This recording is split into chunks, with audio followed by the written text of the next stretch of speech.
Qui suis-je pour écrire? Je n'ai rien fait, rien vu, rien vécu. Je sors à peine de l'œuf et j'ose m'affirmer ainsi. Attends un peu. Et s'il me démasquait? Et s'il me confondait? Qu'adviendrait-il alors? Pour sûr, ils riront. Tous en cœur, ils me railleront. Et moi alors, que deviendrais-je? Ah, et ces pères dieux. Je les vomis, ces pères dieux. Ces regards scrutateurs, je les ai en horreur.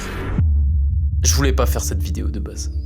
Je voulais pas la faire, mais je me suis dit que ça allait pouvoir en aider plus d'un. Tu vois, ça me fait mal, mais tu sais pas à quel point de l'admettre, mais je suis quelqu'un qui doute pas mal de ses capacités en réalité. C'est pas masculin, c'est pas viril, ça rentre pas dans la ligne éditoriale en fait des mecs qui font des vidéos de dev perso sur les réseaux sociaux, mais j'en ai rien à foutre parce que c'est la stricte vérité. Le syndrome de l'imposteur, c'est quelque chose qui m'a poursuivi toute ma vie. Peu importe les domaines en fait, que ce soit au niveau du sport, domaine créatif, entrepreneurial, au niveau des relations avec les filles. J'ai toujours eu des soucis avec la légitimité que je m'accordais. Est-ce que j'étais assez bon pour lancer ce projet? Est-ce que j'étais assez beau pour aborder cette fille? Est-ce que j'étais assez compétent pour parler de tel sujet? Aujourd'hui ça va mieux parce que tu vois bien, j'arrive à écrire, j'arrive à tourner cette vidéo, j'arrive à la publier, à la partager au monde. Mais ça n'a pas toujours été le cas. En creusant un peu, tu vois, je me suis rendu compte que ce phénomène psychologique, en réalité, il est universellement répandu dans les domaines artistiques, créatifs et de l'entrepreneuriat, et que, en fait, j'étais en aucun cas une exception. Le propos de cette vidéo, ça va être de te donner quelques petits conseils, quelques petits hacks, quelques astuces pour toi aussi te permettre de te libérer de ton syndrome, en tout cas de t'en libérer assez pour te permettre de t'exprimer et de créer. Le syndrome de l'imposteur, c'est pas une maladie, c'est pas une pathologie, c'est simplement un phénomène psychologique qui est caractérisé par ce sentiment fort désagréable où t'as l'impression en fait de ne pas être assez compétent dans un ou plusieurs domaines d'activité malgré des preuves évidentes, des preuves cinglantes du contraire. C'est souvent couplé aussi à cette peur irrationnelle d'être jeté sur la place publique et d'être démasqué, d'être pointé du doigt par une foule de personnes, révélant au monde entier ton illégitimité. Ce qu'il faut comprendre avec le syndrome de l'imposteur, c'est que c'est exactement comme un filtre gris, comme un voile en fait illusoire que tu te mettrais en face de tes yeux, avec lequel tu détecterais avec une précision sans faille ton illégitimité dans chaque projet ou dans chaque création que tu entreprends. La première chose que j'ai envie que tu aies en tête, c'est que tes pensées, tes émotions ne sont en aucun cas des faits.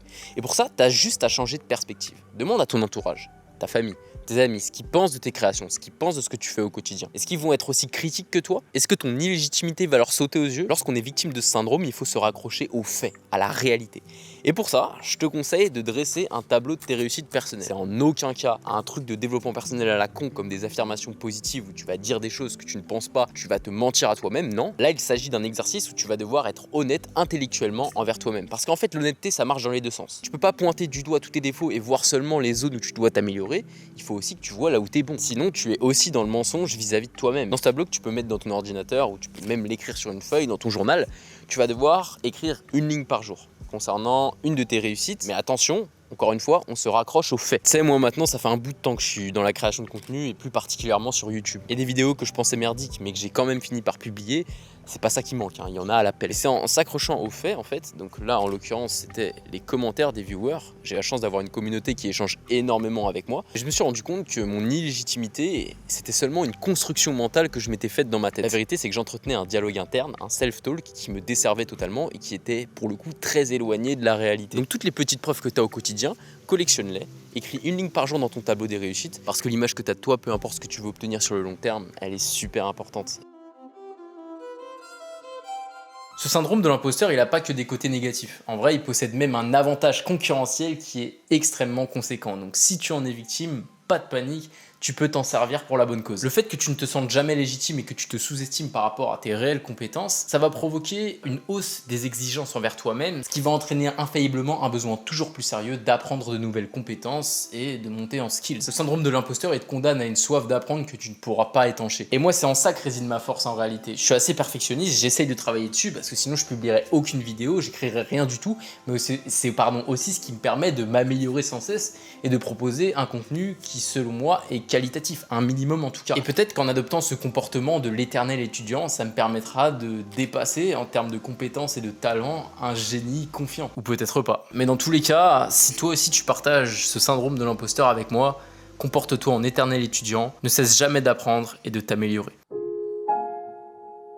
Vincent van Gogh, c'est l'un des plus grands peintres de l'histoire. Et il faut savoir qu'il a passé la majorité de sa vie à être dans une sorte de lutte constante avec son propre esprit. Il aimait ce qu'il faisait, il était passionné, mais il doutait constamment de la valeur de son talent et de son art. Il était vraiment profondément sensible et c'est peut-être pour ça qu'il était souvent exposé à des crises émotionnelles très fortes et à des périodes de dépression sévères. Il était très fréquemment insatisfait de son travail, il révisait ses œuvres et il les détruisait même très souvent parce que pour lui, elles n'étaient pas à la hauteur de ce qu'il voulait exprimer, de ce qu'il avait en tête. Tout ça on le sait, tu vois, parce qu'il écrivait très régulièrement à son frère Théo où il lui faisait part de ses frustrations artistiques, de ses angoisses, de ses peurs, de ses doutes. Et cette histoire, je sais pas ce que t'en penses, mais elle nous permet d'apprendre une chose essentielle. Peu importe qui tu es, peu importe ton niveau de compétence, peu importe à quel point tu es talentueux, ça ne sera jamais assez. La dernière fois, je lisais une newsletter et je suis tombé sur une citation de Tom Hanks que je me suis noté juste là et que je vais te lire et qui corrobore absolument tout ce que je t'ai dit. Peu importe ce que l'on fait, il arrive à un moment où l'on se dit « Comment en suis-je arrivé là ? Quand vont-ils découvrir que je suis en fait un imposteur et me retirer tout ce que j'ai ?» Après réflexion, je pense que le syndrome de l'imposteur, c'est quelque chose d'inhérent à toute tentative artistique sortant un tant soit peu de l'ordinaire. Et c'est peut-être même l'ADN de l'artiste, le fait de douter constamment de ce qu'on fait. Mais alors comment on fait du coup ? Le principal problème de ce syndrome, selon moi, c'est qu'il va nous empêcher de s'adonner à une activité créative dans notre journée. Et en omettant cette partie un petit peu plus créative, un peu artistique, le principal problème, c'est qu'on passe à côté de plusieurs choses. En premier, ta consommation de contenu est inutile parce qu'elle n'engendre rien. Ensuite, tu renonces en quelque sorte à transmettre une partie de toi, un fragment de ta personnalité au monde qui aurait pu lui être bénéfique. En troisième lieu, tu passes également à côté de la fierté et de la joie si caractéristique que tu ressens lorsque tu délivres au monde une création artistique qui t'est personnelle, qui est purement authentique. Quand j'écris une newsletter et que je l'envoie par exemple, je me sens hyper bien, hyper fier parce que je me dis putain, j'ai transmis le message que je voulais transmettre au monde, maintenant je peux dormir tranquille le soir. Et le quatrième problème qui rejoint le deuxième, c'est que tu t'enfermes en fait dans une sorte de carcan de prison, ton souffle de vie qui t'est propre, et tu t'empêches peut-être d'éblouir une petite partie de tes semblables, et si petite soit-elle encore une fois, mais il y a des gens qui pourraient peut-être bénéficier de ton message, de ta vidéo, de ton livre que tu as envie d'écrire,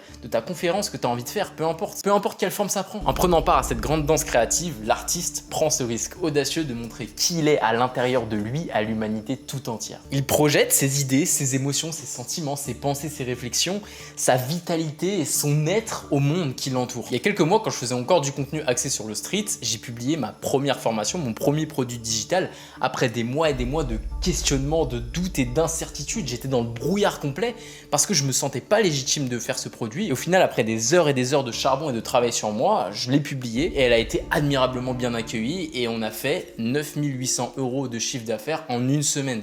J'ai gagné de l'argent, j'ai aidé des gens, j'étais fier de moi parce que j'avais réussi à passer ce step, à passer au-delà du syndrome de l'imposteur. Pour oser commencer, il faut faire taire sa voix, sa propre voix, notre plus fidèle détractrice. Notre compagne infatigable, celle qui nous accuse et censure sans relâche, celle qui condamne et réprime toute originalité. Profiter d'un instant de répit, se dépêcher de saisir la plume, l'instrument, le pinceau ou la caméra et se lancer d'instinct avant que ces murmures ne reviennent. Parce qu'il faut s'y attendre.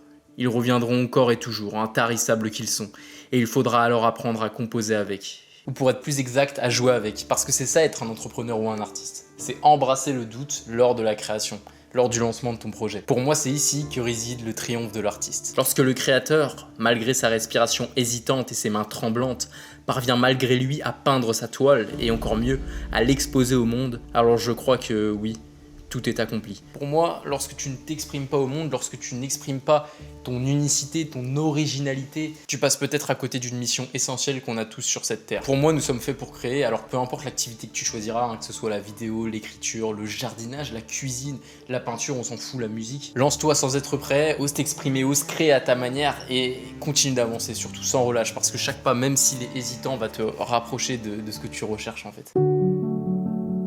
Bon, apparemment on arrive à la fin de cette vidéo, j'espère sincèrement qu'elle t'aura plu et surtout qu'elle aura pu peut-être provoquer un déclic en toi. Parce qu'en fait, il y a autre chose que je t'ai pas dit, mais évidemment, la légitimité vient aussi avec l'expérience. Faut que tu saches une chose, c'est que tout coach a son premier coaché, tout professeur a son premier élève, donne sa première leçon et tout youtubeur publie sa première vidéo. Le meilleur conseil que je peux te donner, c'est de sauter le pas. Faut aussi que je te précise un truc, c'est possible que tu ne te sentes pas légitime dans un domaine, mais que tu ne le sois vraiment pas. Et évidemment, moi, si on me place dans une cuisine d'un resto 3 étoiles, je vais pas me sentir légitime. C'est pas un syndrome de l'imposteur, je suis juste l'imposteur. Dans ces cas-là, il faut simplement revenir au point de l'éternel étudiant et continuellement se former, gagner en expérience pour augmenter sa sensation de légitimité. J'ai compris avec le temps que ma zone de génie se situait autour de la création en général, l'écriture, le montage, le storytelling, le personal branding, la construction d'une audience fidèle. Je me sens comme un poisson dans l'eau quand je crée, quand j'écris, quand je filme, quand je tourne, quand je monte. J'ai appris avec le lancement de mon premier produit, Street Lifting Pro, qu'il était totalement possible de vivre de ça ou de ses passions. Si tout ça, ça te parle, promis-les en description, tu peux réserver ton call.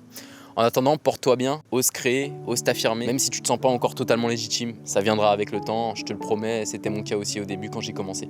Voilà, allez, gros bisous, à la prochaine.